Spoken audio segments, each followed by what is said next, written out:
Excellent. Well, hello again. I was just on stage a few minutes ago, if you didn't catch that. I'm Steve Craig, Head of Platform Strategy here at Prove, and I'm really excited to kick off the next panel, or really our first panel of the day. And this is Beyond the Front Door, Driving Growth with Persistent Identity. So to start, I'd like our presenters to introduce themselves and their role. Start with Sara. Thanks, Steve. Sara Seguin. I am with Alloy. I currently lead our strategic advisory program as well as the product marketing team. So I've been with Alloy about 3.5 years, but prior to Alloy, I was in many of your shoes in the banking industry for about 17 years.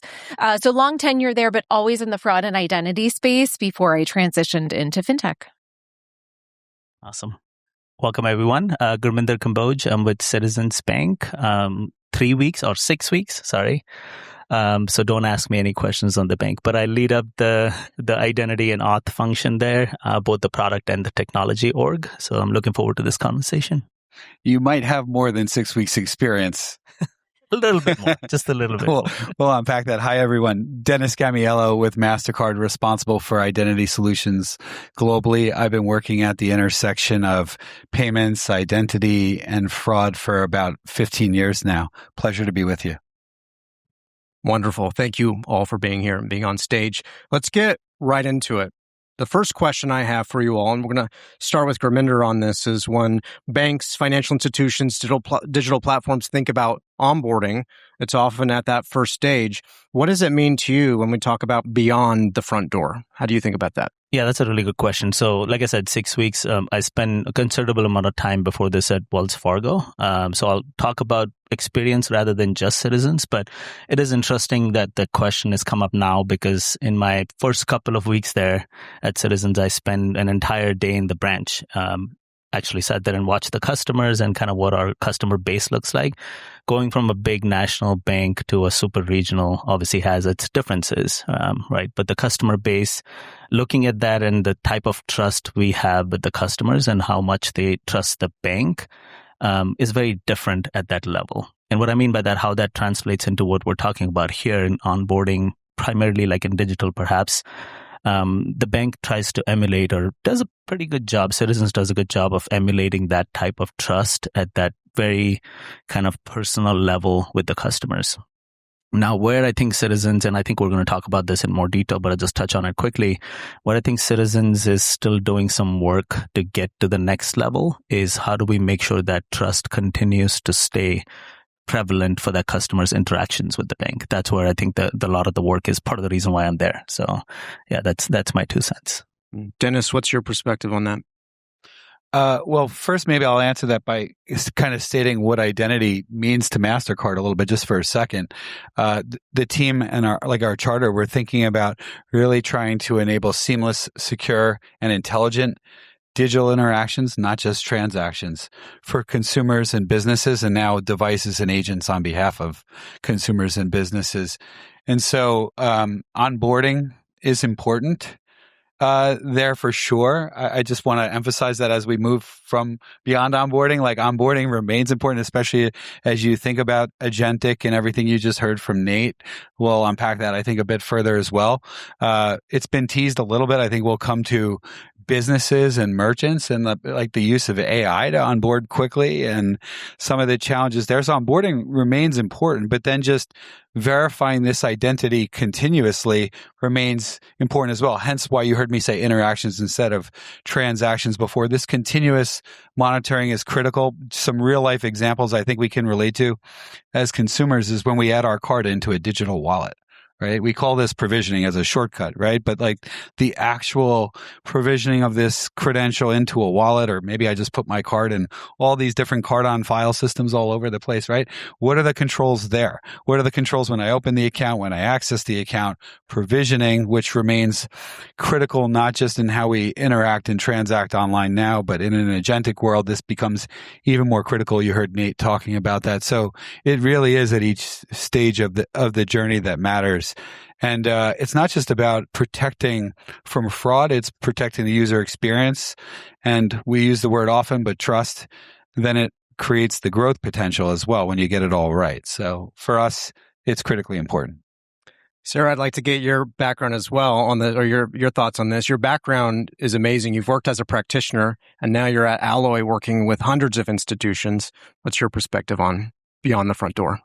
Yeah, I think it's you can really start to lock down post onboarding, but if you don't have your onboarding locked down, then your gate is wide open. So everything that you're putting in after that, right, is working even harder, is even more challenging. So you definitely still have to have that focus on the onboarding component and making sure that it isn't just digital lockdown. It's really an omnichannel approach because, as we know, they will migrate the perpetrators to the most vulnerable areas.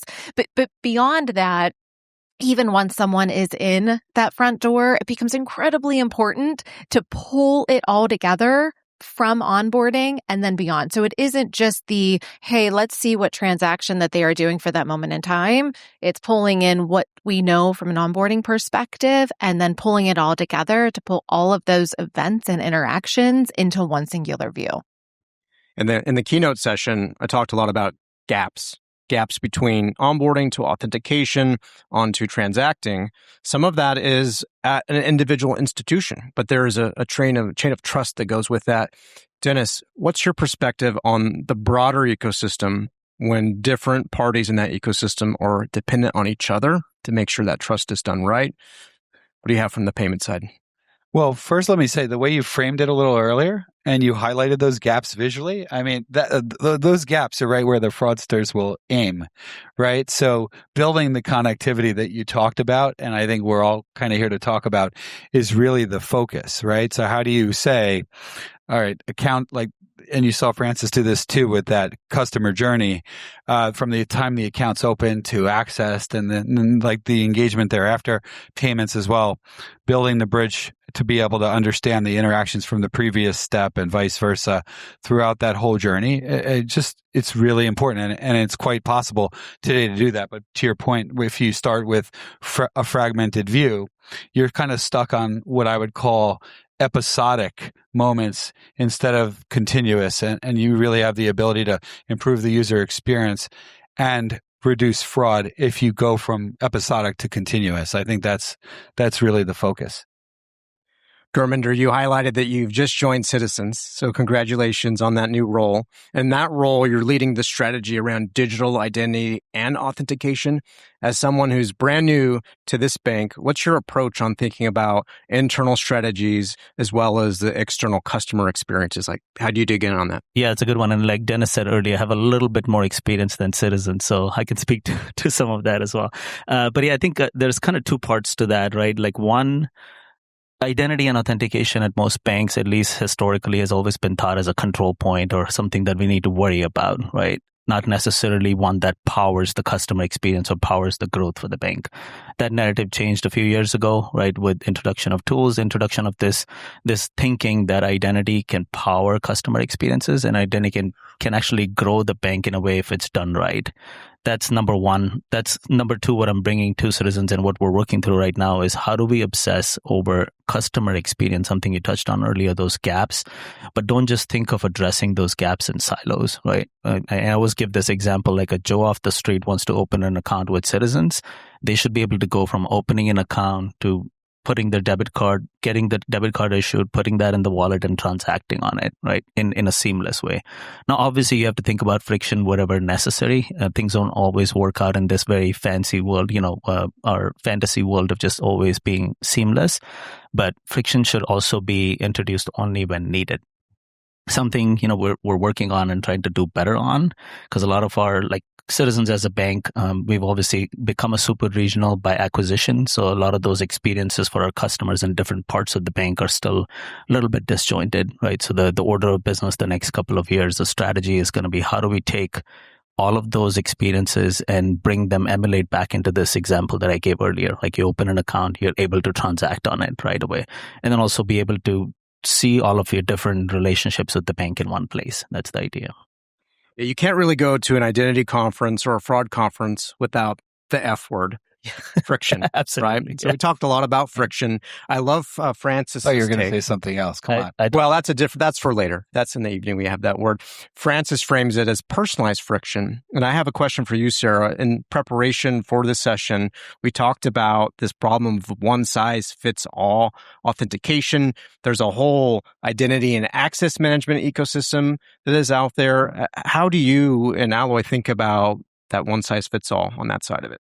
Yeah, so we've definitely seen this shift of, if we go back a few years, you have identity, think of three pillars: identity and auth in one, you have technology in another, and fraud in a third. So we've seen this shift of those three pillars to now starting to come together and do a more singular, even if they are separate groups, they are now collaborating more now than ever. And that was really because if authentication is performing more of a check mark, even if the technology is there, then they are not comparing that over to what's happening in fraud. So how do you actually know how well your authentication is performing if you are not comparing it to where the breakdowns are and the vulnerabilities? So the one size fits all, what we are hearing a lot from clients is, hey, in my authentication flow today, I am stepping up a client with OTP at sign-on. I am stepping up in that same session when the same client wants to send a Zelle transaction, and nothing has changed in the session. It's just the way that it's built is static components to continue that one-time passcode. So I really think that where we're leaning in is it should be a native component to have the dynamic capabilities, the friction right experience, because the majority of your clients, it should be seamless for them to move through, right? I think we start to solve to the exceptions and the fraudsters if we use a one-size-fits-all approach, and we should be flipping that, right? Have it easy for folks to go through, and then really only have that friction standpoint, the dynamic component when the signals are there saying we need to perform a step up. Very good. Very good. So we now have this foundation for the rest of our discussion. Before I move on to the next topic, I want to hear your perspectives on what's at stake. We can talk about the what and the how, but I'd love to hear what you have to say about the why. Well, there's sophisticated fraud challenges. I think we've been talking about all morning. They've come up, right? Scams, right? Scams erodes trust. So it's really not just the fraud problem itself or the losses, it's eroding trust. We talk about the importance of growth. Like, what does this really mean, right? A seamless experience, empowering your customers, differentiating your business with your customer experience, letting your good customers through without the friction, right? This is growth. But when trust is eroded, I think then your consumer loses faith even in themselves, right? And like they may go elsewhere, right? So I think that's at stake. The trust, the erosion of trust, and the growth itself, which is part of the reason we're all in business. Yeah, I couldn't agree more. And I think I'll pull the thread on something you just said, Dennis. The customer might go elsewhere, right? The customer side of what's at stake is the customers of today are not, they have too many choices and too many easily available choices. If we don't make that experience, like Sarah said, somewhat seamless, and most of the customers interacting with us as a bank are good customers, right? There are the obviously edge cases where you have to protect yourself, but also building a dynamic way to assess risk into that platform is fundamental to avoid what is at stake is losing that customer, in my opinion.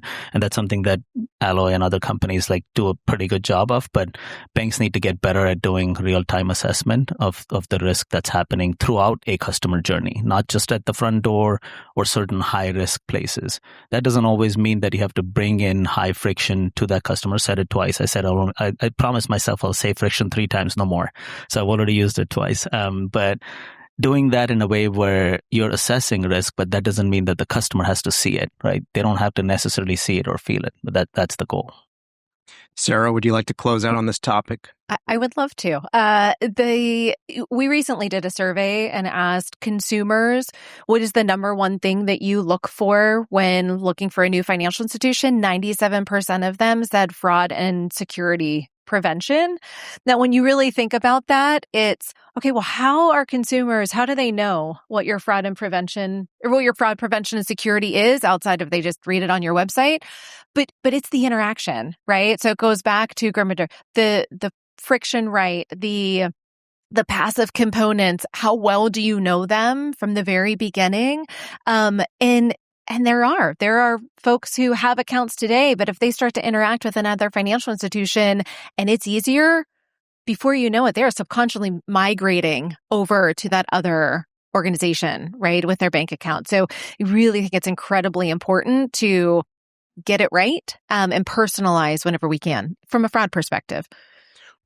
Gurminder, you have more? Yeah, just one quick thing to add to this. A real world example of that experience sitting in the bank, right? A customer asked me, "What's your MFA strategy?" And I was like, "What do you mean?" And I was not prepared for that, one, because this is just a regular customer walking into the branch, but they're asking me this question. And of course, I gave him an answer, but that's an example of how educated customers are these days. The fact that somebody besides this room and maybe a slightly bigger audience knows what MFA is astonishing in the world. What's funny about that question, though, is they could be coming at it from two different ways too, right? Like, how much are you going to bug me? Yes. Or how good am I going to feel like the right controls are in place if I do business with you and put my money with you, right? So like, I The think money there's component, different personas there too, right? That makes me feel great that a customer is asking about that, because now we can look at security as something that is somewhat marketing oriented. Consumers want to be protected. But let's shift into our next topic, which is now the A word that you'll hear at most of these conferences. It's not alloy, but it's agentic fraud, agentic commerce, but there's an agentic operational efficiency that comes to this. I want to tee this one up for you, Sara. How should organizations think about operational efficiency, and how should they think about using agentic in their programs internally? Yeah, it's fascinating on what we're seeing, because we are seeing a lot of organizations and they really want to do it. They have the budget to do it. They want to do it. They don't necessarily know where to start, but they are tipping their toes into the water on, we'll say, summary analysis, right? And what AI can do from an analysis perspective. And again, operationally speaking. And then as soon as organizations are seeing, wow, that's working and it's working pretty well and it's taking some of the workload off, then they're going the step further. So I would definitely say that we have a lot of organizations that are looking at the components of really extending their teams. It's an extension, right? And pulling all of the information together. I think a key component of where we're seeing success of having folks get comfortable is taking the operating procedures that they're using every day and pulling that into the agent and how the agent is operating. And so the agent is a true extension versus an agent just being created as a standalone. So it really understands not only the third-party solution provider data that we pull in, but then it's also operating off of those procedures. And I think, there's always going to be challenges there, but that's really helping folks to get comfortable with this is an extension, because as everyone in this room knows, there is no shortage of work in a fraud queue. And so it provides the opportunity to maybe go deeper, because there is fraud in that mid-range, right? And so how can you reallocate and then start to go deeper or pull that project off the shelf as well to really start to innovate? I do think of this as one of the most powerful tools we now have. I want to redirect an audience question for those of you that are working in fraud teams within banks, within platforms. Raise of hands, who's using agentic for your operations? Anybody at that stage yet? A couple? Okay, it's great to see. So beyond operational efficiency, when we think about ecosystem, this one's going to you next, Dennis, is how do you think about the combination of devices and users and registration and linkages? What's your position on how we make that work? I'll build on the framework you heard Nate talk about a little while ago. I thought it was really strong. And we very much, if you look at, for example, Mastercard's program around agent pay and some of the standards from the networks and payments, it's quite similar. There's this concept of agents need to be known and trusted. So there's some form of registration and vetting that would be beneficial, right? And some identification. Is it an agent, right? But ultimately, then we need to understand if this consumer actually authorize this agent? So there's still an authentication. Some of the same principles apply, right, to consumer payments as we know it today. Is there an authentication that serves twofold? That identification step to say that I'm authorizing the agent and the consent that goes along with that. We also believe firmly, and this is my point earlier about provisioning of credentials, there's an important step where your credentials always remain protected as well. So we lean into techniques like tokenization for that. But then the added dimension, which I think we've referenced and sometimes we allude to as either entitlements or intent, right? Like, what is this agent actually authorized to do, and how do you capture it, and what's the right, because there's some sensitive data there, what's the right way to kind of validate it, protect it, share it at the appropriate time, audit it, and make sure that we don't have another growing friendly fraud problem on our hands where someone says, I didn't do it, right? Or the fraudsters find a way in to take advantage of that as well. So I think it's that. And then when we think about an intelligence layer, which is always important too, beyond the credential and the verification, is answering the question of, is it an agent? Is it risky? What are the known relationships? Again, back to Nate's framework, the linkages back to the consumer or the device. All of this is going to be really valuable and necessary as we think about commerce scaling via agentic channels. So we established, Gurminder, you're new to Citizens, but you're not new to banking. You've been around the block. Question for you is, as you come in to the bank, I'm sure someone's given you a nice big bag of stuff to do. Mm-hmm. How do you think about the unlocks, both from tackling the threats, but maybe even in the commerce side? Yeah, that's a good one. So two-parter there, right? Like one kind of sticking with the theme of AI, or A word. Number one part of the strategy right now is I consider it the education part, right? Like in banking, it's very important to educate the leaders on how we should think about the agents. What is native AI going to do for us? Like what do we do from a controls perspective or mitigating risk, but also how do we provide services to our customers that they want today? This is not something that's coming, right? I know sometimes we talk about it as it's coming. There's expectations for customers that we will have in the future. It's here. There are customers that are asking us when we'll have certain capabilities at the bank. So education from a point of view of, for specific use cases, do we throw the kitchen sink and try to get in there and see what works for us? Or do we take a more targeted approach to certain tools that might help our customers in the future and also mitigating the risk? Second part of the strategy, in my opinion, is what I consider sort of the machine speed attack requires machine speed defense, right? We're at that stage now. There's a paradigm shift happening in our space from a fraud perspective where we're no longer combating fraud at the scale where we used to. It's much, much exponentially higher than where we were before. Those things have become a lot easier. We're starting to see a lot of that in banking transactions where, fraud happens at a much larger scale or it happens much faster. So in order to combat that, we have to start thinking about how do we shift from the thinking that this is a classic example, right? We've always thought that anything looks, smells, feels like a bot is bad, has malicious intent. That can no longer be the paradigm because there are going to be good agents. There are good agents out there that have good intent, pulling on what Dennis said earlier. Determining intent and figuring out what you want to do with it and how you want to proceed is going to be something that banks are going to have to really get after, and very quickly, in my opinion. I want to open this up to Sarah and Dennis, but I want to zoom out a little bit. When I look at the market, one of the first things companies do is like, hey, we've integrated an AI chatbot. Like, that's our agentic strategy. There's more to do. What are the biggest opportunities that you see? I'll start with Sarah and then love to get your perspective on it, opportunity-wise. I'd probably break down into two. I think there's a lot of opportunities in client-facing. Just when you think of the contact center, a contact center is necessary, but it's also a very expensive operating model. So there's a lot of opportunities to have that client interaction, and of course the chatbot, as you mentioned. But internally, I go right to an operations component. And I think it's because how can you also, again, extend your team, but reduce, provide some consistency? Is there areas you can reduce errors as well?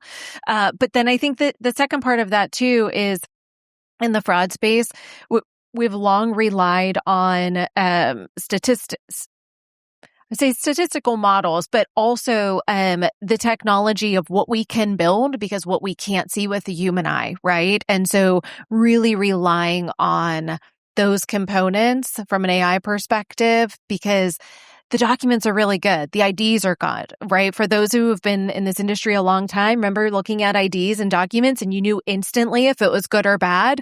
I can't tell the difference anymore. They're really that good, right? And so those red flags that you used to pay attention to, look at if it's in italics and is it bolded? Does it make sense, right? We're beyond that. So I think that's where operationally is probably one of the top ones, as well as your fraud strategy and the tools and technology that is out there. It is far beyond what our eyes can see and detect. Dennis. I think the two that I'll highlight is personalization, which will unlock all kinds of unique experiences for all of us here in efficiency and growth. But the other one is maintaining trust. But when I say that, just to be more specific, think about the experience you have if you hold for example, a credit card or a bank account where you've been in a situation where you've seen fraud on your account. I think most of us have, right? Unfortunately. And when you raise the concern, in most cases, you can get your money back. Now, you may or may not have had some difficult experiences along the way trying to manage that. We've all been through different moments, but at the end of the day, you're not liable as a consumer for the fraud in some of these ecosystems. And that's a level of trust you have in the brands that you're trusting to, whether it's invest your money, store your money, do business with, right? Or help you start your business and grow your business. And so I think there's an opportunity to carry that into this world, right? I mean, I think we all may expect it, and there is a risk without the right controls too that we don't get there. But having the right controls, like we talked about a couple of minutes ago, whether it's the authentication, the tokenization, the intent, the right data sharing, the right frameworks in place, the opportunity is to have that trust, and it can be more secure. For those that maybe reflect sometimes on how digital wallets have taken off, right? The use of Apple Pay and other forms of digital wallets. This was the conversation then, I think, too, right? Like, was this going to be risky, or is this going to be better? And I think for those that are close to the security, I think we understand this had the potential. It was proposing to be more secure. And I think we can think about agentic the same way if we get it right. Excellent. Well, we're going to move into a third topic, and unfortunately, I don't have a great word pun on that topic, but this is around practical implementation, the path forward. In the keynote earlier, I mentioned the importance of us all being architects of the future that we want to see. Unfortunately, the fraudsters sometimes operate much faster. We have a cat and mouse game, or it's one day this threat, we cover it. No doubt that AI-powered fraud is accelerating that oscillation. First question I have is going to be for Dennis. You've just launched the Mastercard Merchant Trust Services platform, and part of that is an ecosystem play. So I'm very curious to see or hear more about that. Thank you. I'll start with the problem first that I think we can all relate to as consumers.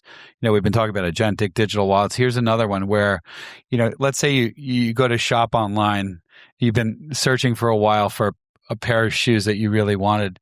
You finally find them. You order them. You pay. Your card is charged because it says it's shipped, and nothing ever comes. And then you go to track this down, and it's like, well, I can't even find any information on this merchant, or my bank can't help me. Unfortunately, right? It's a fake business. That's a big problem, right? I mean, I think we can all relate to that. That's scary. We're all a little skeptical. Unfortunately, some of us may have fallen for that, or know someone who has. This is one of the many forms of scams, but this one in particular is a big one, right? It's one example of a really big one that needs to be solved. There are millions of these bad merchants that either enter with fraudulent intent or become bad. The losses associated with those fake businesses and the use of AI to create them is in the billions globally. So this is a really big problem. So the application that you're asking about is, and this program, I won't unpack it in too much detail. Happy to do that later. But the intent is to say, back to the concept of this discussion, which is, hey, onboarding needs to improve, but also the ongoing monitoring inside and outside of the payment flow matters as well. So we're working as an ecosystem at Mastercard, but also across ecosystems to say, let's raise the bar on the standards for onboarding. Traditional KYB is not enough on its own. Know your business. there's additional methods that are needed, but then again, back to the point, not in isolation, the ongoing monitoring both in transactions as well as when a merchant's profile changes or other activity is seen across the dark web or seen across the cyber profile. There's things that we're doing with capabilities that Mastercard has either built or acquired, but also more importantly, collaboration across the industry and standards to go along with this. That's really what Merchant Trust Services is. It's this framework that touches on each of those areas, the innovation, the standards, the collaboration, to make sure that we have the right controls in place at onboarding, but also the ongoing monitoring and downstream in the payment transaction as well to address this problem. Gurminder, question for you. You have many of your peers in this room. What advice do you have for them dealing with the rapid transformations while maintaining governance? You've got standards, as Dennis mentioned, but you also have new technology. So how do you strike a balance? Yeah, that's a good one. I think three-parter there, right? I think number one, I would start with the fact that make sure that whatever you're building towards, and really speaking to my peer banks here, right? Think about building for more nimbleness in your platforms. Right? What I mean by that is this intelligence layer. Make sure that you have places where you can go plug and play solutions. That goes into number two. The reason I say do that and do that now, do it well, it doesn't necessarily mean plug in the tools, but have nimbleness, have flexibility in your platforms, both from an onboarding perspective, but also customer transaction. So you can have this concept of trust, yes, being established at the front door, but that trust doesn't necessarily dictate, doesn't give you keys to the kingdom. We still continuously monitor you and make sure that trust can either go up or down in that scenario, right? And then number two kind of dovetails into what I just said about build nimbleness, because we're in this age now. Like I think back to when mobile was a big deal for the banks, right? 20-ish years ago, 15, 20 years ago. We're at that next shift now where there's going to be a completely different expectation from our customers where they wanted to be on mobile. They'd asked the banks to go build a mobile app. Now they're asking, we don't necessarily want to interact with the bank at all. We want somebody else to interact with something else and let that be our transaction. And you could put the words like agent or other things in that example, but that's the next level that's coming. If you build that nimbleness, you will at least somewhat be ready for the unexpected. Because it is, let's just be honest, we're all trying to figure out what the world's going to look like, right? For 6 months, 18 months, 24 months from now. So that's number two. Number three is just making sure that you're plugged into how the industry is moving. That customer example of asking MFA, customers are getting smarter, sometimes feels like the banks aren't keeping up in some ways with what's happening in the industry truly, right? Like just making sure that you have a way to have sandboxes, like tinker with some stuff. Like this stuff is moving at a much faster pace than any one of us has seen in a technology sense. And we got to be ready to react to it, in my opinion. Sarah, I'd love if you could close out on this a question, because you have a unique position where you would advise dozens of financial institutions around these philosophies and techniques. What's your perspective? Yeah, I would say one of the top things that we see are organizations coming to us that say, hey, I have a lot of really great tools. I am already integrated. Maybe I have behavioral biometrics running. I have device intelligence running. I have device reputation. I have all of these great tools running in certain areas of the institution. It's certainly not all across, right? Maybe consumers ahead of business, et cetera, but they don't have a way to bring them all together. And then beyond that, what we also hear is how long it takes to do a POC and how long it takes to onboard a vendor, right? And those are all items that stand in your way to be nimble and to move quickly. And so it goes back to what we saw earlier. It's really the infrastructure and the platform. It's a platform play, right? In that if you have a platform and you are running a platform that has all of these providers that are built in, then you can be nimble, you can be flexible. And we usually refer to this as future-proofing.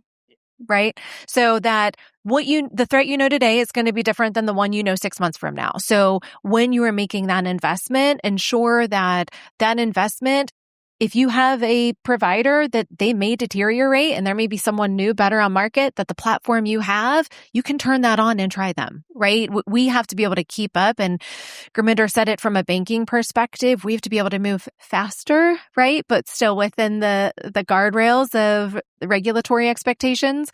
And I think the other thing I would comment too is what we also saw earlier was the identity gap.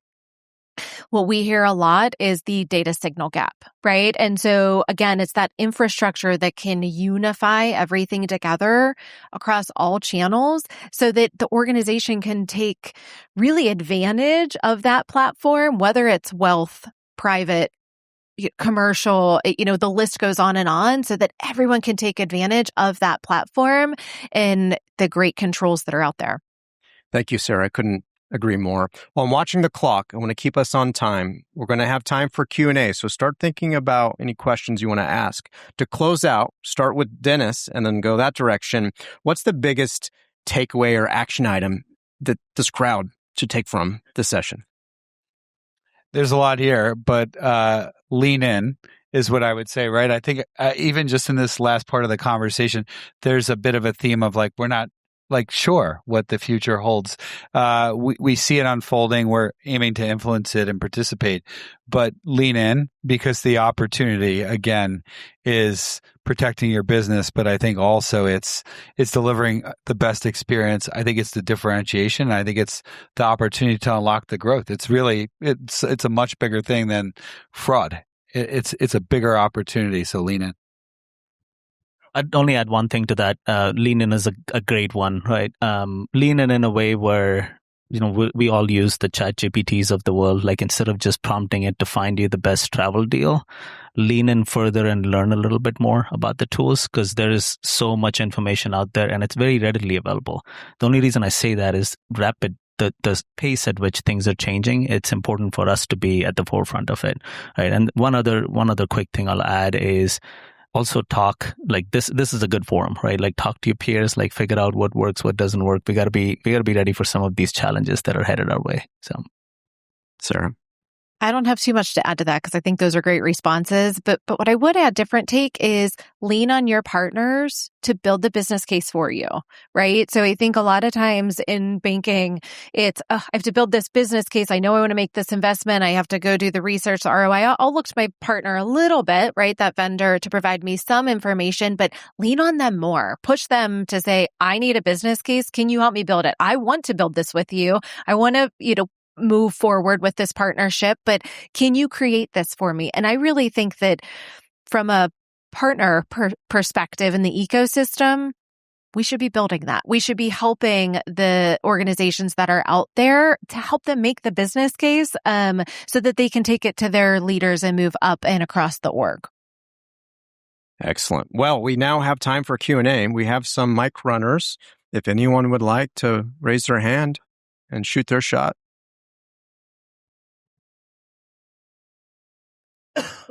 Steve, I'm going to use the R word, regulator. And maybe to Gurminder and Sarah.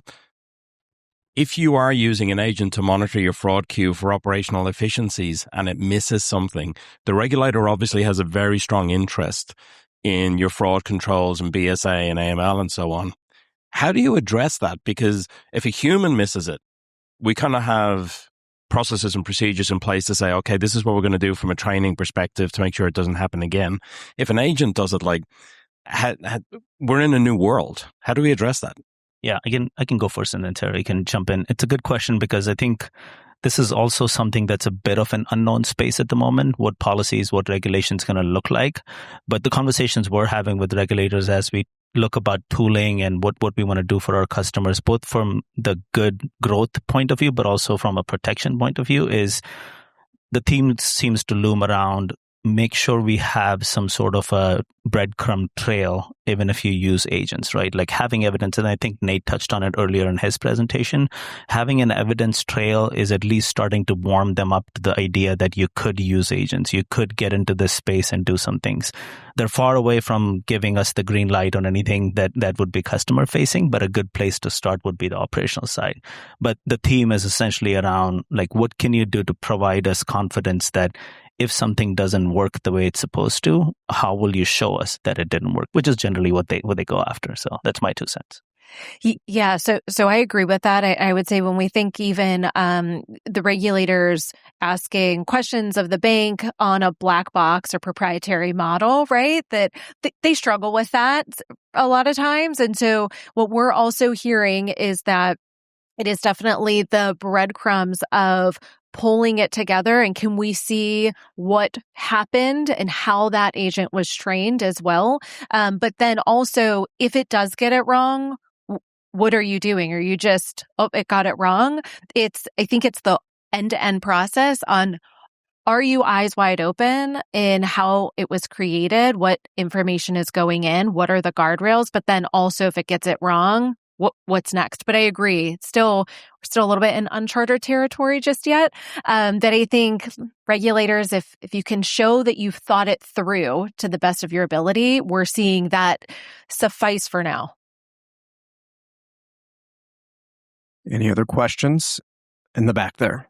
Hi. Yes. As innovation continues to speed up the change in the fraud landscape, how do you see companies addressing the budgetary constraints of engineering to keep up? It's interesting, that juxtaposition. We're hearing AI is helping engineering, and yet we're seeing that product movement slow as we're trying to adapt to AI on product. Yet on the other side, AI is continuing to move fraud into an ever-changing landscape. How do you see us dealing with that juxtaposition in a way that will continue to move us forward? Anyone want to take that? Sarah? I'll kick it off. So we are seeing that some of the components, I talked a little earlier about, hey, we have all of these great solutions, these great fraud solutions. They're point to point. Some really great engineers are maintaining those. And every time there's a model update, your really great engineers and developers are maintaining those too, right? And making sure that it's updated when it comes in. And so we're seeing it goes to that platform, and what can they hand over so they can go innovate in other areas and start to shift their focus? What are the things that can be maintained and on recurring runs that that a solution or an organization can handle for them, right? Can a data partner handle for them so they can redirect their focus? So we're seeing a shift even in what organizations used to build everything. Now they're starting to rely a little more on partners on, hey, if I can pay you to run that, then I can redirect focus to go innovate and build. I'll quickly add, and then Dennis, feel free to jump in. But going back to the budgetary concerns, right? My comment earlier about educating the leaders at the bank. Part of that education is also getting them to understand why we need to put some money behind fraud mitigation tools of the future. What's coming our way? What do we need to do? What do we need to be able to play with today so we can combat that machine speed fraud that I talked about, machine speed attacks? That's going to be part of it. And it does go back to building out the proper business cases with partners to say, this is why it's important. This is why we should redirect some of our energy into building, and not just building, but also learning the space a little more than we do today from a banking perspective. Yeah. And the only other thing I'll add is back to my theme on lean in. I think we all have a role, right? Like co-creation is key, I think, in the partnership. So, if you're looking to consume solutions, leaning in to help co-create with solution providers, and solution providers, I think, leaning in to be able to say, let's look at the problem together. I think when you're on that journey together, you've got more invested. It's not like, okay, here comes the tool. And let's start from the beginning, right? So I think the co-creation is key as well. I see a hand back there too. One last quick one. I'm over my 2-minute warning, so we'll do a quick question. Thanks. So this is a follow-up really to what you guys were talking about. One of the things that's interesting to me is that the speed of the threat vector acceleration and the speed of the core tech responding to those threat vectors is pretty rapid.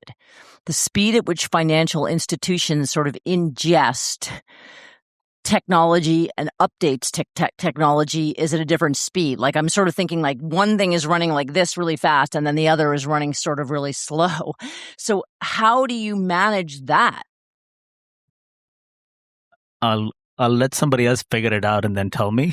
But that is a hard one. That's a very good point, though, because traditionally speaking, banks don't move at the pace that technology does, something I mentioned earlier, too. But it does require us, and at least at Citizens, what I'm starting to see is there is a desire to move at a faster pace, at least in certain areas, right? There is, a shift happening in the thinking on how long will it take us to get to that MSA, or how long will we take to get to a tool that we need today that we know could help us mitigate some of this risk, right? And leaders are starting to realize that we can't move at that pace. We need to get at least double that pace. Maybe we won't get at that, but we need to get quicker at what we do. Otherwise, and I always paint this picture in a very sort of dire way, right? You're going to have to shut down parts of your business if we don't move at that pace, because opening accounts digitally is going to be at a risk that we've never seen before, because of the attack vector pace is so much higher than what we've seen in the past, pretty much anywhere in the past, right? Well, we are at time. Please thank our panelists for all these insights. Thank you.